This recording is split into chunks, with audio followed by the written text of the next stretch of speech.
Hi everyone, hope you're doing really well. Welcome to this episode where we're trying to answer the question, what do I refurbish once I have purchased a property?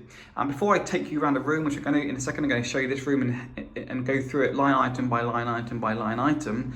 Bear in mind that this refurbishment is really trying to achieve a couple of things. One, you're trying to get the best gross development value that you possibly can based upon the comparables that you did, and I've done an episode looking at comparables.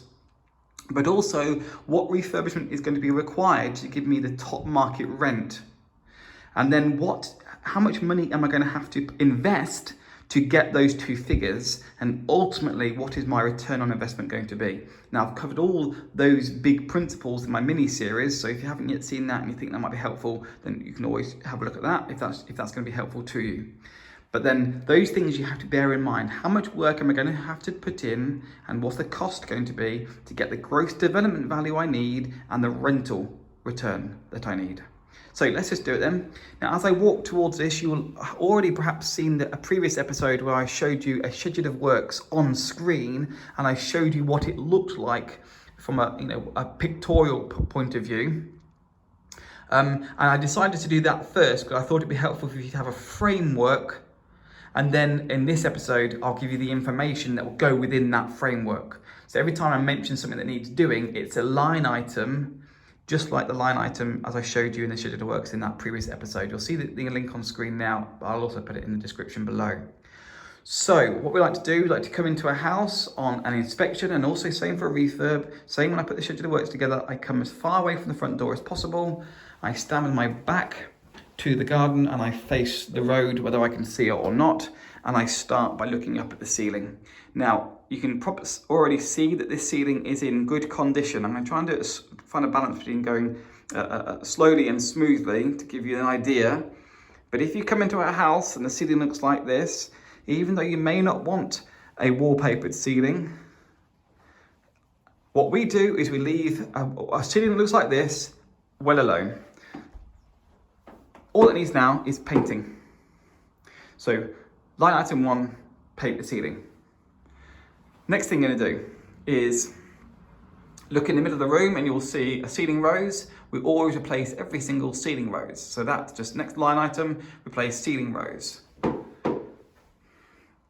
Because it's electrical, I then do the electrics together and I will say replace the faceplate for the switch. The next and final thing in terms of the electrics, you can hear the cracking of the floorboards, is we want to have a look at the sockets. Now you can see we've got one over there, and also we've got one just behind the door. That's the only two we've got in this room. We've got 2 double sockets, and for a room this size, that's all that's required. Now, what makes you decide on how many sockets you need? Well, arguably, or simply, it's, are there going to be more people in this room or less people in this room? And the more people you have in a room, like a large living room, a large bedroom, the more sockets you're going to need, because if it's going to be large, you're going to have more people in it. They're going to be on more electrical gadgets. They're going to have more electrical needs, and it's better to have more double sockets in than having endless number of extension cables which provide trip and fire hazards. So if a room this size, you just need 2 double sockets, and that's the electrics sorted. Next thing I will then do is start looking at the walls, and I always look at the wall that has the window in, and I start above the window and you can see it's got a blind, so a line item, remove blind. Next thing, you can see the blind's attached to a curtain baton. You always need a curtain baton, that piece of wood. So if you haven't got one in the room you're looking at, line item, add curtain baton. The next thing is the windows.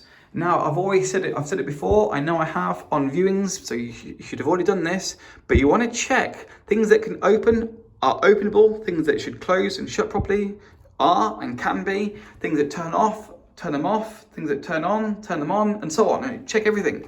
So here we are, a window. The window opens perfectly. You always need an escape route, a point of egress in case there's a fire. So that should open fully, and I've already checked it and it does. Same here, what about this window? Does this operate open? And the answer is, no, it doesn't. But I can tell you why it doesn't. It's got a child safety catch, although why it's got a child safety catch, one that high and a window that small, I don't know, but I have checked it, it does open, the window opens fully.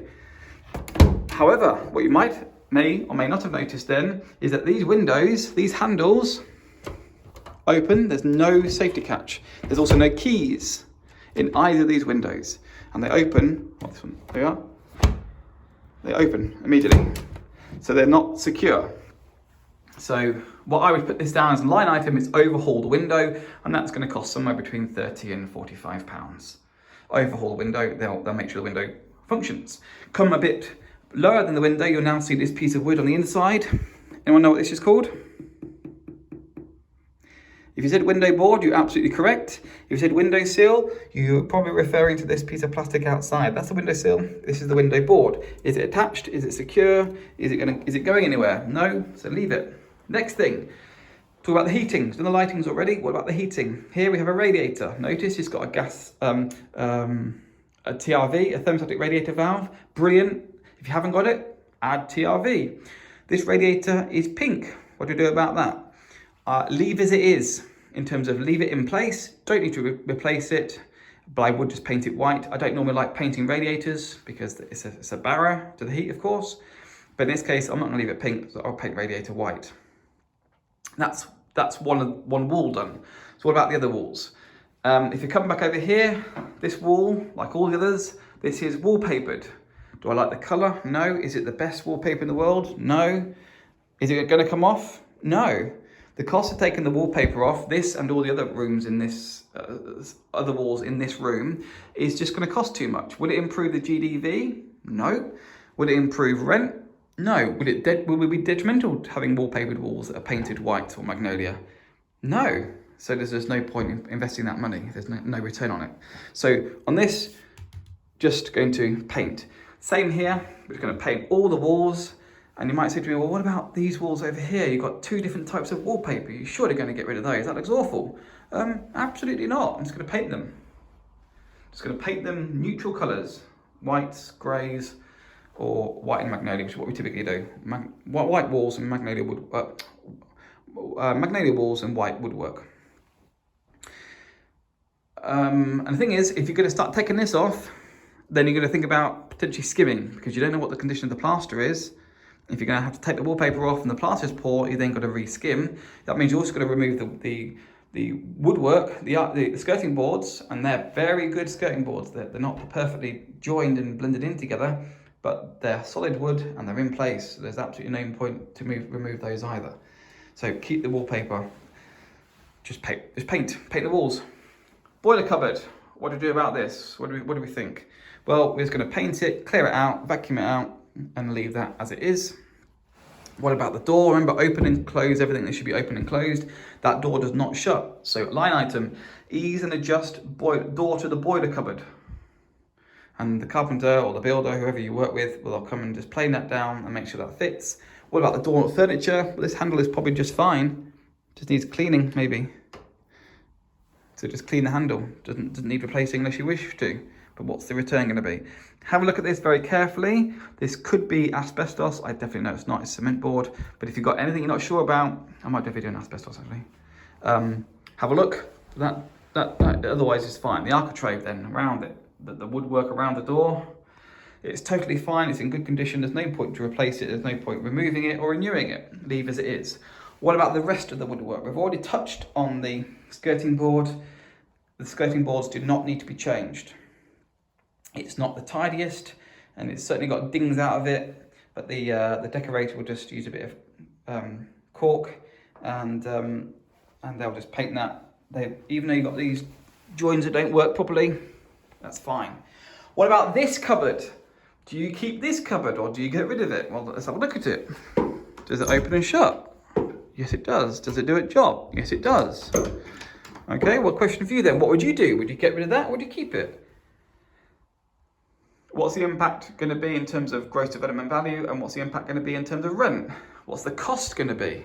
And I will tell you now, what we would do is we'll just paint that white, clean it out, add a couple more shelves, and then just leave it as it is. Because if I start taking this wooden frame out,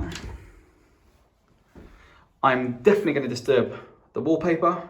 If I'm going to disturb the wallpaper and that wood is screwed into it, I'm also going to be disturbing the plaster, which then means I could end up having to strip the wallpaper all across here, and also perhaps have to disturb the wallpaper on this wall because that's screwed in as well. And that means I might have to skim this wall and this wall too. Well then, if I come into this, if I stand here at the front door, or at the door to this room, and I see a beautifully skimmed, clear space by the right hand side of the chimney breast, and then a beautifully skimmed, fresh looking wall and UPVC vent and woodwork, and I come to the rest of the room, that's going to look really unusual. That might put people off. They might think that doesn't look so good. I don't want to be putting people off, so I'm going to leave it as it is, paint it, and I can have it as storage. So now we're on wood. So we're now doing the woodwork. Let's come down to the front door, the door to the front door, the door to the room itself. And this door, all the internal doors are pretty much different. There's a couple that are the same, and they are not the best. They also open on their own. They're not hung properly. The mechanism, locking mechanism, the handle mechanism is poor. Same here. So although the architrave is fine, the wooden surround around the door, we're going to replace the doors and the door furniture. Then I've already touched about painting. We're going to paint the ceiling and the walls. And then the final thing will be, we're going to put new carpets down. These carpets cannot be cleaned, cannot be salvaged. They have to go, although we try to keep carpets if we possibly can. It's amazing what a good rug doctor clean will do. All this will go and new carpet. And that, every item I've mentioned will be a line item. The final things I will do actually are the new UPVC vents. Get new UPVC vents. Remove that now. And then that's the room done.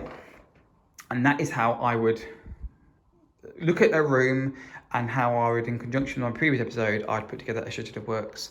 Let us know your thoughts. Would you have done the same? Would you have done different? Have you got any questions about why I said any of what I've just said? But we do wish you all the very best when it comes to you doing and planning out your own refurbishments. If you liked it, please let us know. I would really appreciate it if you could give us a thumbs up. If you haven't yet subscribed, you like what we do, then feel free to join our little community. We've got a nice little group here, all interested in things buy to let. Apart from that, thanks ever so much for your support and for watching. My name is Josh Harrison, and I can't wait to see you in the next one.